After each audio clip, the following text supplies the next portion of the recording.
साथियों नमस्कार। मैं आर के अमोल 24 चैनल पर आपका हार्दिक स्वागत है। आज आपसे हजारों वर्षों से फैले हुए ढोंग पाखंड आडंबर के बारे में चर्चा करेंगे। ये तो निश्चित है कि हम एक अजीब मिट्टी के बने हुए हैं। ऐसी मिट्टी जो पत्थर से भी मजबूत है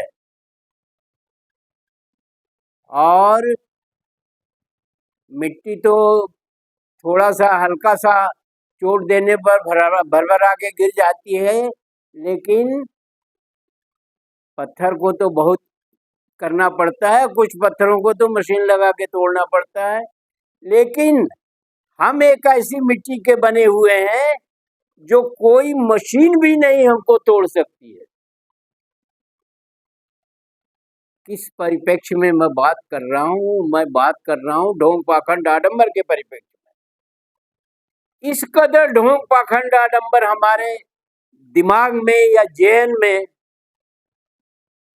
पत्थर की तरह से घुस गया है, जिसे तोड़ना आसान क्या, टूटने का वो नाम ही नहीं ले रहा। जाने किस नक्षत्र में, जाने किस मिट्टी में ये ढोंग पाखंड आडंबर पैदा हुए थे, जो हमारे दिमाग से हटने का नाम नहीं ले रहे। बात बताते हैं बड़े बड़े मंदिरों की, जहाँ साक्षात भगवान जो है वो विराज करते हैं और वो भी फेल हैं। किसी मंदिर में आप जानते हैं, हमको बताने की जरूरत नहीं है, लोग केस बढ़ा के रखते हैं और वो ले जा करके वहां मुंडन करते हैं अपने केसों का। छोटी छोटी बच्चियों के सर के बाल मुड़वाए जाते हैं, वृद्ध महिलाएं अपने सर का बाल मुड़वाती हैं और जवान औरतें भी अपने सर का बाल मुड़वाती हैं। अगर ब्यूटी पार्लर में अगर किसी स्त्री ने बाल कटवा दिया, थोड़ा सा छोटा करवा दिया, तो उसके लिए समाज में तूफान मच जाता है। लेकिन धर्म और ढोंग पाखंड आडंबर के नाम पर सारा बाल मुड़वा करके, मुंडन करवा करके वहां छोड़ देते हैं, वो सही है। वहां वो बालों के बाद में ये मैं अवगत हुआ कि उन बालों से तकिया बनाई जाती है या उसका एक्सपोर्ट किया जाता है, टनों में बाल। ये ढोंग है, ये पाखंड है, ये आडंबर है। तो एक तो ये हुआ। पूजा करने के लिए दक्षिणा के रेट बने हुए हैं। अरे भगवान की पूजा करने के लिए कहीं कोई रेट होता है? दुनिया के किसी देश में इस तरह की व्यवस्था नहीं है, लेकिन इस लूट तंत्र वाले देश में इस तरह की व्यवस्था है। कुछ का वर्णन हम कर रहे हैं। बालाजी मंदिर के या दर्शन में तो माल सेवा के लिए 220 रुपया प्रति व्यक्ति चार्ज लिया जाता है। वो सिनेमा हॉल की तरह से प्रयुक्त होता है। अर्चना सेवा के लिए भी 220 रुपया लिया जाता है। एकांत सेवा के लिए 100 रुपया लिया जाता है। पुलंगी सेवा के लिए 850 रुपये प्रति व्यक्ति लिया जाता है और अभिषेक के लिए 750 रुपया। एक सुनियोजित, एक व्यवस्थित व्यापार की तरह से धर्म का व्यापार किया जाता है। धर्म एक व्यापार है इस देश में, और बहुत बड़ा व्यापार है, जिसमें पूंजी कुछ नहीं लगानी है और केवल फायदा ही फायदा होना है। ईश्वर के नाम पर, भगवान के नाम पर, देवता के नाम पर, मुनि के नाम पर, इसके नाम पर, उसके नाम पर। इसी प्रकार अन्य सेवाओं के लिए, सहस्त्र कलश अभिषेक के लिए एक 4-4 हजार, 5-5 हजार रुपये ले जाते हैं, 10-10 हजार रुपये ले जाते हैं, और 6,000 से 16,000 तक की भी सेवाएं दी जाती हैं। ये भी एक नौटंकी है या सिनेमा है? क्या देश है, क्या लोग हैं, किस तरह की व्यवस्था है, कैसे देवी देवता है, कैसे यहाँ के ईश्वर और भगवान है, जो पैसे पर चलते हैं, जो व्यापार की तरह से इस्तेमाल होता है। धर्म को व्यापार बना दिया गया है। कितना घृणित, निंदनीय और दुर्भाग्यपूर्ण है। सबरीमाला में लोग दर्शन कर जाते हैं, उसके पहले चप्पल नहीं पहनते हैं, जूते नहीं पहनते हैं, और स्त्रियों का वहां जाना वर्जित है।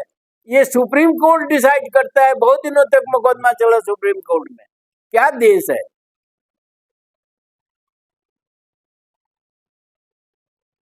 और अब भी हम उस चीज को जो है मान रहे हैं, अब भी उस चीज को हम बढ़ावा दे रहे हैं। मान ही दे रहे हैं, बढ़ावा भी दे रहे हैं। कुछ सरकारें बढ़ावा दे रही हैं, कुछ प्रशासनिक पदों पर बैठे हुए लोग बढ़ावा दे रहे हैं। न्याय की व्यवस्था तो अलग है, वो भी व्यवस्था सही नहीं है। लेकिन इन कुरीतियों से, इन ढोंग पाखंड आडम्बरों से और इन सारी चीजों से न्याय का कोई संबंध नहीं है। इसमें क्या न्याय करना है?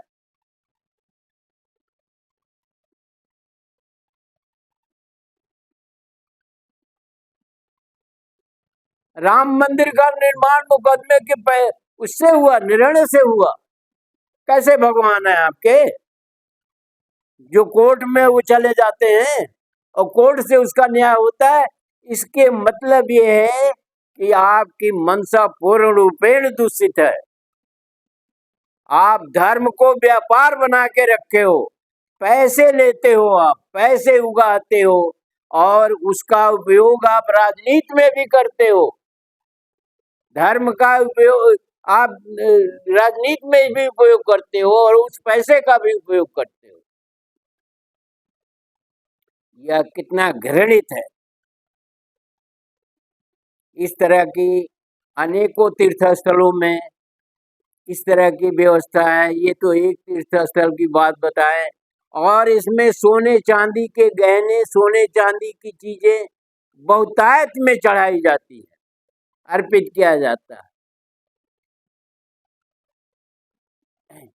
इतने ज्यादा सोना चांदी इन मंदिरों के पास है, जिसको अगर बाहर ला दिया जाए मार्केट में तो सोने का दाम गिर जाए, चांदी का दाम गिर जाए।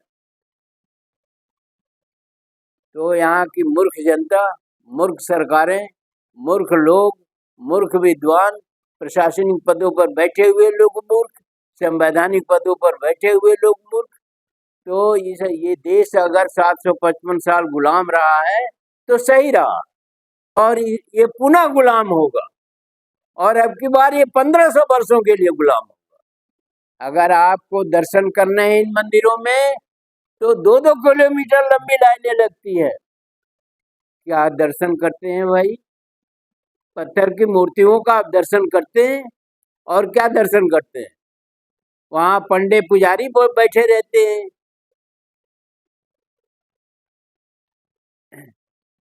इतना ढोंग पाखंड नंबर है कि जब आप दर्शन करने जाते हैं तो उसको क्या कहते हैं पंडे पुजारी? एक मुकुट धात का बना हुआ एक मुकुट जो है प्रत्येक दर्शनार्थी के सिर पर रख दिया जाता है, फिर उतार लिया जाता है। वो माना जाता है कि हो गया दर्शन। एक हुंडी भी वहां रखी गई है जो 96 इंच लंबे, मतलब 96 इंच, मतलब इतना लंबा चौड़ा झोला रखा गया है जिसमें लोग जो है दान देते हैं और दान में पैसे डालते हैं, और दिन भर में 2-3 बार हुंडी को खाली करना पड़ता है। इतने पैसे आ जाते हैं, इतने पैसे आ जाते हैं कि वो इतना लंबा चौड़ा झोला भर जाता। धर्म के नाम पर जो ढोंग पाखंड आडंबर किया जाता है वो पूर्णतः भ्रष्टाचार है। कैसे ये देश पनपेगा? कैसे इस देश में सुख शांति आएगी?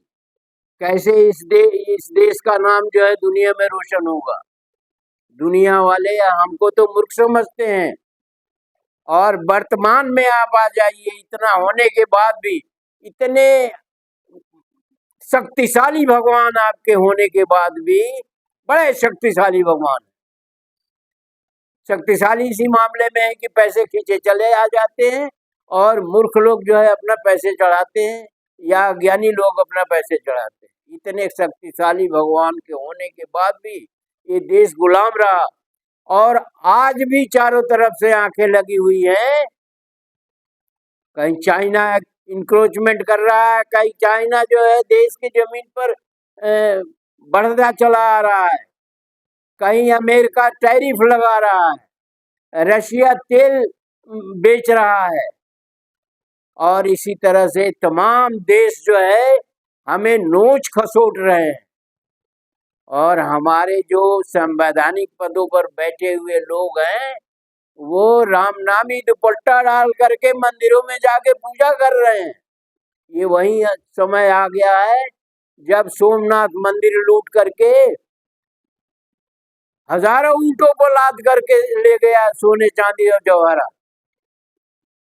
फिर भी हम सुधरने का नाम नहीं लेते, फिर भी हमें शर्म नहीं आती है। टनों सोना था सोमनाथ मंदिर में सोने की क्या जरूरत थी। इस तरह के अनेकों अंधविश्वास देश के अंदर फैले हैं, वर्तमान में फैलाए जा रहे हैं। तो अगर हमारा तो निवेदन है आपसे कि ये जो ढोंग पाखंड आडंबर का घृणित खेल जो खेल रहे हैं मंदिरों के द्वारा, धर्म के नाम पर, भगवान और ईश्वर के नाम पर, वो अगर बंद हो जाए तो देश की जनता भी सुखी होगी, देश भी बचेगा और एक व्यवस्था भी सही होगी। अन्यथा जो होना है वो तो होगा ही होगा। अगर चैनल को सब्सक्राइब न किया हो तो सब्सक्राइब कर लीजिए, वीडियो को शेयर और लाइक करना ना भूलें। धन्यवाद। जय भारत, जय संविधान।